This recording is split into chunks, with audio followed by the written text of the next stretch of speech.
산장. 산장은 산행 중 수분 보급이나 숙박은 물론 예상치 못한 악천후를 막아주기도 하는 참 고마운 시설이죠.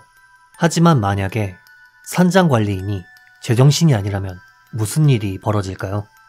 오늘 다룰 사건은 바로 이 산장에서 일어난 사건입니다. 이 여성의 이름은 이마이 시노부. 도쿄 무사시 무라야마시에서 평범한 회사원으로 일하던 그녀는 사회생활을 하며 한 가지 취미에 빠지게 되었습니다. 그 취미란 바로 등산이었죠.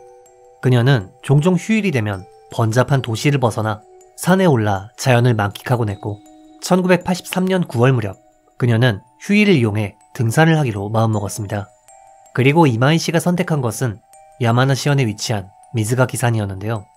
이곳은 해발 2230m의 다소 높은 산이긴 하지만 입구에서 3시간만 올라가면 아름다운 풍경이 펼쳐지며 무엇보다 등산로 중간에 산장이 있어 숙박과 식사를 해결할 수 있기 때문에 등산 경험이 별로 없는 사람도 종종 찾곤 하는 일본 100대 산 중 하나였습니다.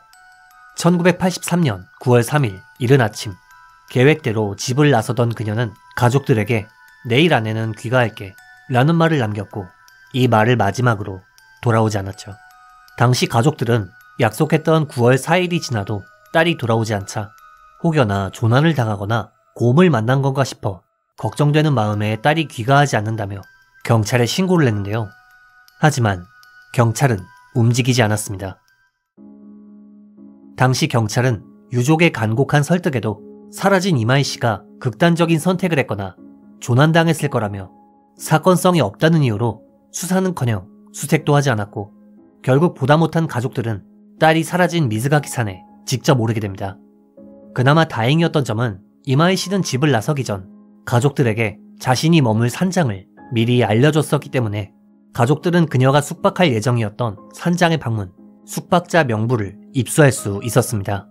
당시 가족들은 숙박부에 이름이 있는 사람들을 찾아가 딸의 사진을 보여주며 혹시 9월 3일에 이 사람을 본 적이 있는지 물었고 이 과정에서 한 가지 중요한 이야기를 듣게 됩니다. 9월 3일 밤에 잠깐 산장 밖으로 나갔었어요. 그런데 여자 비명소리가 들리더라고요. 신경 쓰여서 좀 이따 가봤는데 아무것도 없었어요. 가족들은 이 비명소리를 들었다 라는 증언을 토대로 사건성이 있다는 것을 경찰에게 직접 입증했고 이때가 되어서야 비로소 경찰은 수사에 나서게 되었습니다. 당시 경찰은 비명소리를 들었다는 산장 주변을 수사하기 시작했고 결국 9월 19일 오후 무렵 등산로에서 약 100m 정도 떨어진 잠목림 부근에서 이마이 시노부 씨의 시신을 발견할 수 있었습니다. 다만 시신은 사망한 지 벌써 2주 정도나 지난 터라 부패가 상당히 진행되어 있던 탓에 당시의 수사 기술로는 이렇다 할 정보를 얻어내긴 힘들었습니다. 그래서 경찰이 주목한 것은 이 근방에서 유일하게 사람이 모이는 장소이자 그녀가 마지막으로 모습을 보였던 후지미다이라 산장이었습니다.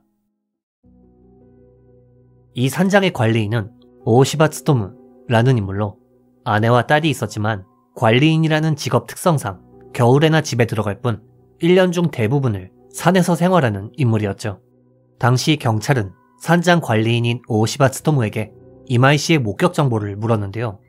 오시바는 그 여자는 9월 3일 오후 4시쯤 산장에 도착했어요. 그런데 5시쯤 젊은 남자가 그 여자를 부르더라고요. 그러더니 대화를 좀 나누다 밖으로 나가서 안 돌아왔어요. 라는 대답을 했습니다. 여기까지만 보면 오시바가 말한 젊은 남자가 굉장히 수상하지만 경찰의 생각은 달랐습니다. 사실 오시바는 이 경찰과의 대화에서 누가 봐도 부자연스럽고 이상하다고 느낄 정도로 긴장한 상태로 벌벌 떨고 있었기 때문이죠. 게다가 수상한 정황은 이뿐만이 아니었습니다. 그가 업무상 반드시 작성해야 하는 숙박자 명부에는 어째서인지 이마이 씨가 사라졌던 9월 3일자의 명부만이 감쪽같이 사라져 있었던 것이죠. 다만 이 부분은 부모님이 입수한 후 그가 원본을 파기한 것인지 아니면 애초에 부모님이 산장에 방문했을 때 다른 날짜 숙박부를 입수한 것인지는 알 수 없지만 아무튼 경찰은 그가 무척 의심스럽다고 생각했고 추가적인 정보를 모으던 도중 충격적인 증언을 듣게 됩니다. 바로 과거 이 산장을 이용한 등산객 중에서 산장 관리인인 오시바에게 성적인 피해를 입었거나 입을 뻔했다는 여성들이 있었던 것인데요. 여성 A씨의 경우엔 관리인이 자신을 덮치려 해서 황급히 다른 산장까지 도망가 도움을 청했다는 증언을 했고, B씨의 경우에도 관리인이 나를 덮치려 했었다며 무서워서 다시는 가지 않는다는 증언을 했습니다. 당시 피해자들의 증언은 굉장히 구체적이었으며 무엇보다 여러 명이 한 번에 그를 거짓말로 모함할 이유가 없었다 보니 경찰은 오오시바의 성범죄가 진짜일 가능성이 높다고 생각, 1983년 9월 23일 오오시바를 소환해 본격적인 조사를 시작했습니다. 당시 그는 아니 젊은 남자가 데려갔다니까요? 라며 자신의 혐의를 전면적으로 부인했지만 그가 말한 젊은 남성에 대한 목격 증언이나 증거는 전혀 없었으므로 결국 오오시바는 경찰의 추궁 끝에 자신의 범행을 인정하게 됩니다. 우선 여기서부터는 범인인 오오시바가 주장한 범행 당시의 상황입니다. 1983년 9월 3일 오후 4시, 이날 이마이 씨는 예정대로 후지미다이라 산장에 도착했습니다. 그리고 산장 관리인이었던 오오시바는 그녀를 본 순간 성욕이 끌어올라 밤에 그녀를 덮치기로 마음먹었죠. 그리고 이날 밤 화장실을 가기 위해 이마이 씨는 산장 밖으로 나섰고 오오시바는 몰래 그녀를 미행해 입을 막고 풀숲으로 끌고 들어갔죠. 당시 깜짝 놀란 그녀는 격렬하게 저항했고 이 과정에서 오오시바는 그녀가 도망치지 못하도록 티셔츠의 옷깃을 잡고 놓아주지 않았다고 합니다. 그리고 몸싸움을 벌이던 도중 이마이 씨는 경사면에서 미끄러졌고 최종적으로 붙잡은 옷자락이 목을 조르는 형태가 되었죠. 그리고 결국 그녀는 얼마 안가 옷자락에 목을 졸려 질식 사망하게 된 것입니다.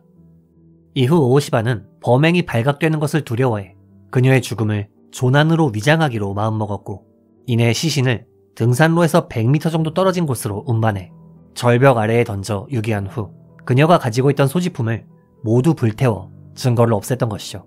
자, 여기까지가 오오시바가 주장한 당시의 상황입니다만 이 사건을 조사하던 경찰은 미심쩍은 사실을 알아내게 됩니다. 사실 사건 발생 4년 전인 1979년 7월 7일 이마이 씨가 사망한 미즈가키산에서 두 여성의 시신이 백골화된 채 발견된 사건이 있었는데요. 문제는 이 여성들이 당시 이용했던 등산 루트가 이마이 씨와 동일했으며 무엇보다 1979년 당시에도 오오시바는 산장의 관리인이었다는 점이죠. 게다가 애초부터 현지인들 사이에선 그 산장에서 여자 혼자 자는 건 안 돼. 거기 관리인이 좀 이상하다더라고. 라는 흉흉한 소문도 돌았다고 합니다. 하지만 1979년의 사건은 이미 시간이 많이 흘러 증거가 없었던 터라 결국 오오시바는 이마이 씨 살인사건 혐의로 기소되어 재판에 넘겨지게 됩니다. 1983년 11월 17일 오오시바는 기소 내용을 전부 인정했고 재판은 순조롭게 진행되고 있었습니다만 그는 갑자기 자신의 범행을 전면 부인하는 한편 사실 젊은 남자 3명이 그 여자를 끌고 갔어요. 라며 전혀 다른 주장을 펼치기 시작하는데요. 사실 범행이 발생한 코오후 지역에는 기록에 따르면 1930년대까지만 해도 남성들이 모여 홀로 여행하는 외지 여성을 덮치는 악습이 있었고 오오시바는 이런 악습이 현대에 발생한 것이라며 자신이 아니라 불특정 다수의 남성들이 범인이라는 어처구니 없는 주장을 했습니다. 하지만 재판장은 주장이 객관적 증거와 맞지 않는다. 정말 결백하다면 피해자 옷이나 신발을 불태울 이유가 없었다. 라며 그의 주장을 인정하지 않았습니다. 그리고 최종적으로 재판장은 판결문을 통해 산장 관리인이라는 입장을 잊은 악질적인 범행이다. 믿고 있던 산장 관리인에게 살해당해 부패한 시신으로 발견된 피해자의 심정은 헤아릴 수 없다. 반성의 태도가 보이지 않는다. 사건이 산악 관계자나 사회에 남긴 충격이 매우 크다. 라는 말과 함께 1984년 10월 그에게 징역 13년을 선고했습니다. 이후 오오시바는 곧바로 항소했습니다만 그의 항소는 기각되었고 결국 1997년 형을 마치고 만기 출소했다고 하네요. 이후 그의 행방은 알려지지 않았습니다. 한편 사건이 발생한 산장은 한때 폐쇄되었으나 2011년부터는 멀쩡한 사람이 관리인을 맡아 운영 중이라고 하네요. 등산하는 여성만을 노린 산장 관리인. 이번 영상 어떻게 보셨는지요? 등산을 하시게 되면 반드시 자신의 계획을 주변에 알리고 안전산행이라는 4글자 잊지 않으셨으면 합니다.